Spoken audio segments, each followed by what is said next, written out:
So we're at Carlton-Davidson Stadium, which is the home of the Wittenberg College, and the Champion City Kings play here. And this is the location of the Clark County Baseball Hall of Fame. And today we are with current president, Mark Lucas, which he is very honored to have this position, as we were just talking about. So yeah, I'm going to ask him some questions here, and we'll see what he has to say here. So what is the Clark County Baseball Hall of Fame, and who are some of the people that are honored here? Well, Kyle, the Clark County Baseball Hall of Fame is a collection of individuals over the years who have contributed to baseball in Clark County, Springfield, and made a significant impact on the game of baseball. So who are some of the people that are honored in here? Well, currently, Kyle, we have 179 inductees, and of those inductees, we have players, we have coaches, we have umpires, we have administrators, and sponsors. So I see there's a bunch of bats on the wall here, so what do these mean? Kyle, each inductee over the years receives a bat, which you see displayed here on the walls. So when we have new inductees, our last banquet was in 2020. 3 inductees, they all have bats on the wall, and of course all the inductees prior to 2020 have bats on the wall. Okay. It's a display for people who want to come in and take a look and see who is actually in the Hall of Fame. Okay. So can you tell me some of the different teams that are represented that some of these inductees have played for? Kyle, we have plenty of those. I'll just give you a list of some of the major leaguers that actually have played Major League Baseball and represented the following cities. Dave Burba pitched for Seattle, San Francisco, Cincinnati, Cleveland, Texas, and Milwaukee. Rick White, another Kenton Ridge graduate, pitched for Pittsburgh, the New York Mets, Colorado, St. Louis, Chicago White Sox, and the Houston Astros. Dustin Hermanson, also another Kenton Ridge graduate, pitched for San Diego, Montreal, St. Louis, Boston, San Francisco, and the Chicago White Sox. Adam Eaton, another Kenton Ridge graduate, has played for Arizona, the Cubs, and the World Series champions Washington Nationals. Jimmy Jernell pitched for the St. Louis Cardinals. He's a Springfield North graduate. Harvey Haddix pitched for St. Louis, Philadelphia, Cincinnati, Pittsburgh, Baltimore, and I can go on and on. There's a lot of minor leaguers as well that represented major league teams. So just about every team in the major leagues has been represented. That's very cool. So can you tell us about Brooks Lawrence? I see his picture there. It looks like he's in a Reds cap. Let me find my notes on Brooks. Brooks. I did a little digging on Brooks and found some information I thought was pretty interesting. His parents were sharecroppers who lived in Sparta, Georgia. After 1 year where their crop was destroyed, they moved to Springfield looking for an occupation. That's how Brooks got to Springfield, Ohio. The challenges, back in his era of going to middle school and high school were still very diversified. Blacks were really not accepted into the school system and or sports. Brooks went a long way in changing that. His junior year, Brooks wanted to play baseball at Springfield High School.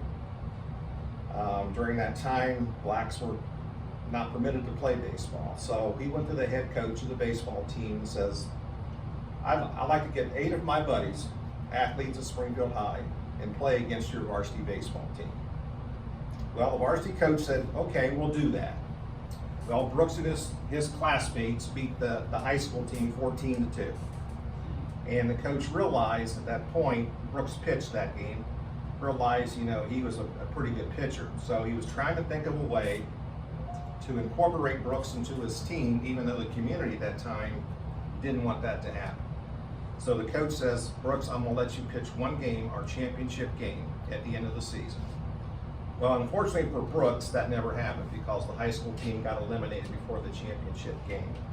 The next year, the barriers kind of broke, and Brooks was able to play high school baseball at Springfield High. He was drafted into the Army right after high school, received a bronze medal with the Army. He did get discharged, honorable discharge. He went to Miami University, and from there he was drafted by the St. Louis Cardinals. So that's a little history of Brooks Lawrence. Cool. So what, approximately what year was that? The time Well, frame? Brooks was born in 1925. He died in 2000, so I'm assuming, his high school years would have been 1945, somewhere around there, 1940, 1942, somewhere in that era. So, but he went a long way in breaking the racial injustices, I guess, in terms of the high school level. So he kind of broke that mold, and from him being there, future blacks were able to play at the high school level. And You would have been one of the first black baseball players. And, Yes. Jackie Robinson. yes, Too. yes. Jackie Robinson actually broke into the major leagues the same year Brooks was drafted by the St. Louis Cardinals. Really? So, I say you hear a lot about Jackie Robinson, but not a whole about Brooks. right, exactly. Very interesting. So Harvey Haddix, can you kind of tell me a little bit about him? I see his picture on the wall there too. Yes, Harvey is probably our most popular member of our Hall of Fame here. We get a lot of questions about Harvey. Some consider him to have pitched the greatest game ever when he pitched 12 perfect innings, and his team lost a game in the 13th inning. He was still pitching, so. Perfect game is hard enough. Yeah, 12 innings, that's crazy. Let me find my information on Harvey just so I don't tell you something that's not true. Yeah, I think to put that in perspective, there's only 13 perfect games. Yes. It's not very much. Yeah. It's like when artists think they do. 13th inning, the third baseman made an error. Guy was on first, he stole second. The next hitter was intentionally walked. And I'm trying to think of a blue hit. No, that guy had a home run. It was ruled a home run at the time, but the umpires got together and changed it to a ground rule double. But it still scored the run, so they lost 1-0. That's crazy. Harvey Haddix was born in 1925, passed away in 1994. He was born in Medway, Ohio. Interesting story with that is his parents were also farmers who lived in Westerville, Ohio, or Westville, Ohio. His mother had an aunt who was a midwife who lived in New Carlisle, or actually lived in Medway. Close to Harvey's birth, apparently, Harvey's mom and dad said, let's get you over to this midwife. So Harvey, because the aunt was like I said, was a midwife, so Harvey was actually born in Medway, but his family actually lived in Westville, Ohio. In 1940, his parents moved to South Vienna. They bought a farm, and Harvey obviously, grew up and went to, I think it was called South Charleston High School or South Vienna High School, and eventually was drafted by the Pittsburgh Pirates. And of course, like I said, he's one of our most asked about Hall of Fame members. People want to see if they have jerseys and autographs and that sort of thing. So, he went on, he was with the Reds for a few years, and just a little guy. His nickname was the Kitten, I want to say. Does that sound right, Laura? Kitten? Anyway, just a little guy in stature, but apparently he was one heck of a pitcher. I mean, you put 12 perfect innings and you're doing something right. So. Yeah, I've heard of him. I didn't know a whole lot about him. Definitely didn't know he's from around here. Had a brother Ben that also played Major League Baseball, and he will tell you that they didn't have much growing up as a kid, and he and his brother just made things work. So. Yeah, Alice was our first female inductee. I think we've had 3 or 4 over the years. Alice was our first one, and obviously she was quite the athlete. Went to Springfield High School, graduated from Springfield High School, and once again, I believe her dad was a milkman growing up and didn't have a lot of money. And Alice went to college. I'm not sure which college now, but eventually she played a lot of summer leagues and was scouted and eventually signed. I'm not sure again which team that was, but anyway, she spent her high school years, or years up until high school here in Clark County in Springfield, in Springfield High School, and her family moved thereafter. Of course, she went on to college and played ball and stuff. But yeah, she was. And Laura told me this. I didn't realize that, but in the movie A League of Your Own, or League of Their Own, she portrayed Rosie O'Donnell, And I did research on that, and sure enough, that is true. And actually, she was asked during the creation of that movie to help them, with scenes and what looks real and legitimate, and so she had a big part in the movie itself. So. Very cool. Okay.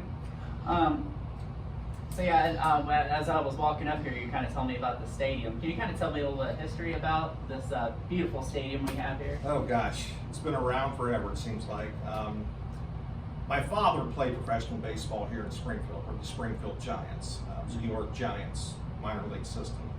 And he played in 1948 in the stadium. He played right here in the stadium. Over the years, Kyle, there's been a lot of updating that's taken place. Obviously, we have new seats now. The fence has been moved in and out a few times. We've had a lot of different teams come here to use this field from out of state. They hear about this place and want to get here and play, traveling teams. We've had softball tournaments in here. The Stros went on for years and years and years and drew great crowds here. The Kings have been here now for 7 years, Champion City Kings. Wittenberg has been here, I think, just about the same amount of time. At one point, Wittenberg had a field of their own over on campus. They moved here, like I said, 7, 8 years ago. So now it's the home of the Wittenberg Tigers and the Champion City Kings. But, this field has obviously, I mentioned, before about all the major leaguers, all those guys have played on this field at one point or another. So wow. It's got a great history. It's a place, like I said, it's well known. We host high school tournaments here now. Great venue for people and families. So we're proud of it, Clark County. Yeah, that's awesome. It's definitely a beautiful stadium, and yes, it is. Yeah. So just a couple more questions. So can you kind of tell me some of the more recent baseball players that have been in the World Series? I know Adam Eaton, and who are some of the others? Adam Eaton obviously won the World Series last year with the Washington Nationals. Will McEnany, back in 1975, pitching for the Cincinnati Reds against the Boston Red Sox.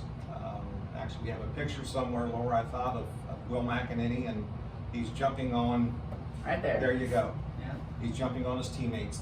He pitched the final out of the 1975 World Series. That picture is taken at Fenway Park in Boston. Okay. And Kyle, I'm a huge Boston Red Sox fan, have been forever. He threw the final out was made by a guy named Carl Yastrzemski. They called him Yaz, Hall of Famer, great hitter.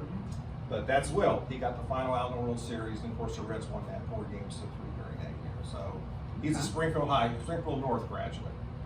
Okay. And then one of my last questions is, so how often do you guys have Hall of Fame inductions? Well, Kyle, we used to have it every year. I took over in 2010, and we got to a point, Kyle, where we weren't getting enough applications for people that thought they were worthy to be in the Hall of Fame. So we decided as a group, as a committee, to start doing it every other year. So we now have our banquet every 2 years. It's always held in January. Had it at the Marriott downtown Springfield the last year or two. Had it 1 year at the Hollenbeck Center. So it's always a great night. And it's usually we have 3 inductees and always have a guest speaker. So that's how the Hall of Fame, in terms of when the banquet is. The induction process is kind of it's a process where once we get a nomination from somebody, we as the board look over the nominees and decide if this guy is worthy, if this guy is not worthy, or this woman's worthy or not worthy. And we let the Hall of Famers who are still living, obviously, we send a ballot out to them so they can vote. And basically we get the ballots back, and high numbers get in, and ones who don't get in. So, but those people that don't get in are still eligible to get back on the ballot in 2 years. So it's just a constant process. Very cool. So yeah, just finishing up, is there anything else you'd kind of like to enlighten us about or tell us about this? Well, just that.